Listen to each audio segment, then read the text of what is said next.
লেখিকা অনিন্দিতা মুখার্জি সাহার ভাগ্য। দাদা, এই জামাটার দাম কত? একটা দোকানের সামনে দাঁড়িয়ে জিজ্ঞেস করলো গোবিন্দ। শিয়ালদার ব্রিজের নিচে এই মার্কেটটাতে তাও মোটামুটি কম দামে এখনও কিছু পাওয়া যায়। হাতে টাকা নেই, কিন্তু জামাটা দেখে দাঁড়িয়ে পড়ল গোবিন্দ। দোকান থেকে উত্তর আসলো 450। শুনেই আর দাঁড়ালো না, পায়ে পায়ে এসে ঢুকলো ওর গন্তব্যে। মাথা উঁচু করে দেখলেও লেখা আছে অন্নপূর্ণা লটারি সেন্টার। এখান থেকেই সকালে কাজে যাওয়ার সময় 30 টাকা দিয়ে লটারি কেটেছে গোবিন্দ। কিছু টাকাও যদি ওঠে, মেয়েটার জন্য একটা জামা অন্তত কিনতে পারবে। শুনতে পারল দূরে কোথাও ঢাক বাজছে। আজ দ্বিতীয়া হয়ে গেল। বোনাস তো দূর, মাইনেটাও দিল না মালিক। মনে মনে বলেই প্যান্টের পকেটে হাত ঢুকিয়ে টিকিটটা বের করে আনলো। দোকানের সামনেই টাঙানো আছে আজকের সকালের খেলার ফলাফল। 1, 5, 6, 7, 9 5টা নাম্বার লিস্ট ধরে মিলিয়েই চলেছে গোবিন্দ। কোথাও নেই এই নাম্বার, কিন্তু তাও বারবার মেলাচ্ছে গোবিন্দ। কোথাও ভুল হচ্ছে না তো? মনে মনে ভুলের আশা নিয়ে দেখেই চলেছে।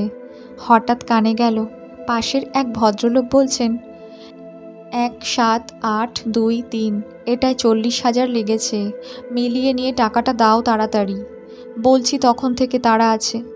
গোবিন্দ তাকিয়ে দেখল লোকটার পাশে কাচের ওপর একগোছা লটারির টিকিট, বিভিন্ন নাম্বার। বোঝা গেল অনেকগুলো টিকিট কেটেছে, একটা না হলে আরেকটা ঠিক হবে এই আশায়। তার মানে লোকটার বেশ পয়সা আছে। এত আছে তাও লটারি কাটে, একেই মনে হয় লোভ বলে।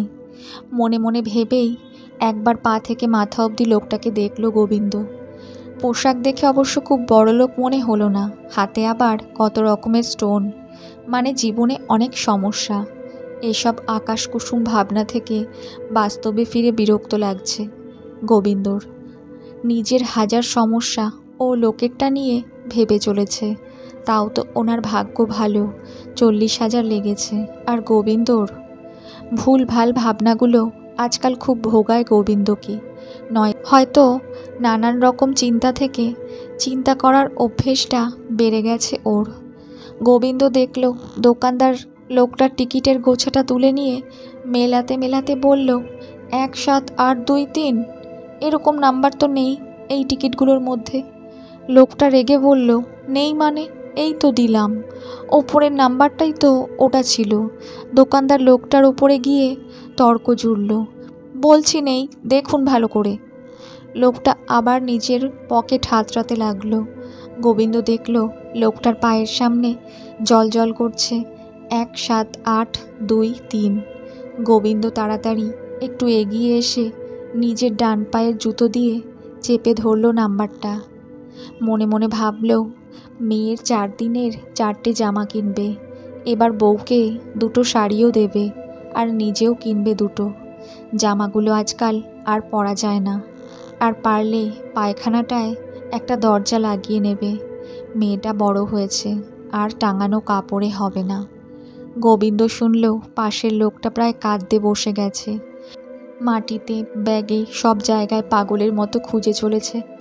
লোকটা বলছে, হায় ভগবান, টাকাটা উঠেছে বলে ডাক্তারকে বললাম অপারেশনটা আজ করাবো।